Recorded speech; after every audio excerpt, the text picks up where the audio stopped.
followers mo sa imo program. Salamat gid ma'am. Nagbunga gid no sang maayong ang inyo operation and can you confirm 16 gid man pila to ma'am ang exact number sang ipadalaan naton sa show cause order? Yes, that's correct, Action Art. No? A total of 16 employers were visited. Under ni sila sang jurisdiction sang Bacolod branch, amo nang sa Lacson nga branch ng SSS. And at the same time, ang branch sang Bacolod East. So, kada branch may 8 employers nga gin-visit from June 26 to June 27. Okay. So, damo ni ma'am ang involved nga mga employee nga way sang remittance, mga pila ka bilog ni sa 16 ka mga employers? Yes, actually no, ang amo ni subong nga record is only based sa gin-report Manila pag or sa amon interviews no. So ang sang June 26 nga mga employers nga gin-visit under sa jurisdiction sang Bacolod branch, we have around 208 employees nga affected. 208 affected employees and sang kahapon sa Bacolod East nga branch mga around 91 employees. Pero sa dalagan ng amon nga operations no, I think there are more than what was recorded sa based sa interview manamon at the same time sa amon visits. I see. So, if failure to comply within 16 days nga ginatag sing SSS, what will happen after sina ma'am? Action Art, 15 days na ang amon ginahatag from the time nga nag-present kami show cause order no. 15 days after sina kun wala gid action ang employer butang ta why man siya nag-settle, why man siya nag-communicate, we will be compelled to file a criminal case against them. Kaya siyempre mandated ang law na iya ang SSS kag ang pagbayad sang contributions, nagkakaigo nga contributions para sa mga from the employers para sa ilang mga employees. But failure to comply is tantamount for the closure or most likely mga penalties nga tubangon nila? Action Art, siyempre may penalties ginaya. Kahit siyempre wala nagbayad, no? Yes, Pero of course, kung mapapanaog na ang criminal case, kag mahatulan na siya, priso Action Art. May warrant of arrest gina siya, kag i-book gina siya, kag prisohon I see. Pero in effect sinituod kung para si mo why ka remittance dako nga problema in case no or by the time nga tapos ang imo employment tiyamakon mo na kun why katuod remittance to ya kundi kalamay mo nga empleyado. Yes, oo. Kay balan mo ang sina, no, ang objective man sang SSS nga para sa mga employee members na kung kinahanglan na nilang benepisyo at the time sang ila retirement, ila pagmasakit, pagbata, pag-aksidente, may kwaon sila. That's why amo nang gina-conduct man namon ang operations. You know, hindi pala ma-delay, timely ang benefit. Ma'am, bali yearly ininong nga activities ang SSS? Yes, continuous na ni Action Art. Sige-sige na. No, ang mag-schedule kami na. Usually, hindi na yang random lang. Kundi, may ara kami nga ginatamdan may mga monitoring system kami nationwide na kag ginatanaw namon kung sinong kilanlan nga mga employers bisitahan. No, pero syempre this is gina-emphasize gina-perme, it is a friendly visit, reminding them ng ila obligasyon. And then reminding them also, informing them nga ari kami SSS kung may mga problema kamo sa pag-remit or we would be there to assist.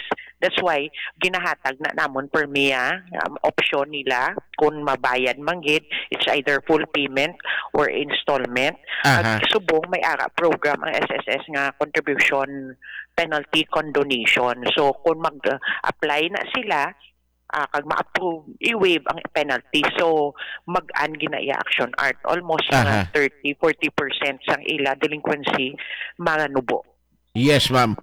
So, ini siya nga campaign sang SSS sa nakita naton is a very serious campaign no nga makabuligid sa nako sa mga employees. After sini ma'am, why na sang schedule pa kamo or masigisi ini until the end of 2023? After sini action art no, may ara man na iya, depende na sa division, depende man sa branch kung may kinahanglan. Pero mostly after sang kada operation, monitoring na mo ng mga post-race monitoring namon. Hindi na yan kayo sila pagkatapos tubayan na lang or kung mabayad, kung hindi, basta kayo na mo na. Pero usually, gina-monitor, gina-action art. Kung kailan lang pasakaan ka, so mapasaka kami. So far, action art, no, sa amon, by experience, no, doka positive man sang response sa mga employers. They are very much willing. Kasi, syempre, siguro, naka-ano sila, nakahangop bala.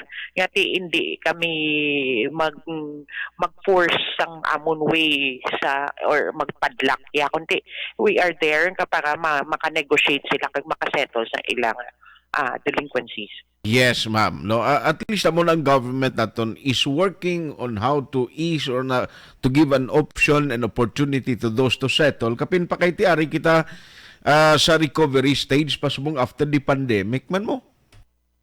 Yes, correct na action art. Usually, amo nang ilang, amo nang rason, no? Medyo nagkaka-delay sila. Nag-gap ang payments. Kasi subong nagabatak pa lang bala, recovery pa lang. Insindihan taman na action art. By the way, ang inyo pag tiyog kalabanan, ano ni mga businesses ni siya, ma'am? Kalanaan? Ano nga mga... Okay. Ihambal ko na lang, no? Pero siyempre hindi lang ko mag-mention sa mga employer o mga company names. So, mga natures ng businesses, we have the funeral parlor, may mga surveying office kami, howling service.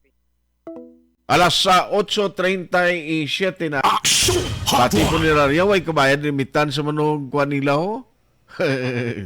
Mga employees nila. Pero tiin ba, naintindihan naton nagligad tong may mga employees gani kawad ang trabaho mo. This time this is amo ning ginatingwan nila. Ginatagan la opportunity ini nga mga tag-iya to settle, no, sa ila sini nga mga account.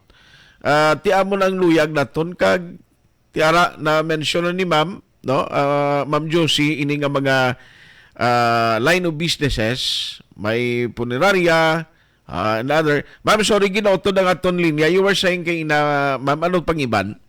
Yes, oo.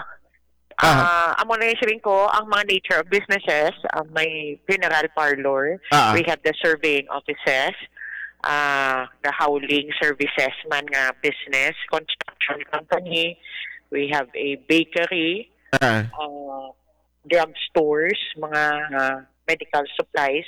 There was a school man, mga private school, no?